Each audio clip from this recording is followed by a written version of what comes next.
Brozon, selamat datang kembali di channel saya. Video kali ini saya ingin membagikan share ide ya tentang mempercantik carport Anda atau garasi Anda. Oke, sebelum lanjut jangan lupa klik like, comment, share, and subscribe agar saya bisa lebih bersemangat lagi untuk memberikan video-video yang bermanfaat buat Brozon. Oke, jadi carport saya ini benar-benar fully semen ya. Kondisinya di semen, tanpa ada keramik, tanpa ada apa-apa. Kemudian saya membuat ini namanya tali air sedalam 1 cm. Jadi bentuknya seperti ini. Terserah mau Brozon itu mau dibagi berapa, itu selera. Cuma kalau saya seperti ini. Nah, niatnya adalah di tali air tersebut saya akan taruh rumput sintetik. Oke, simak selanjutnya.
Oke Brozon, ini adalah kondisi setelah jadi. Jadi sudah dirapihkan, not bad, lumayan.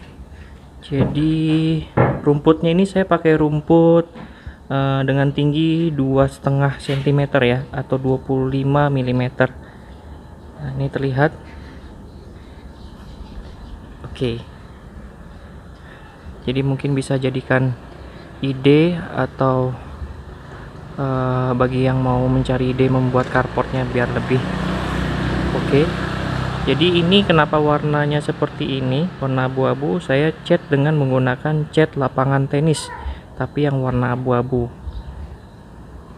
Jadi lebih minimalis warnanya ya.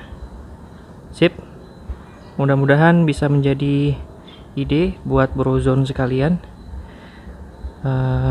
Tetap jaga kesehatan, tingkatkan imunitas, dan enjoy your life.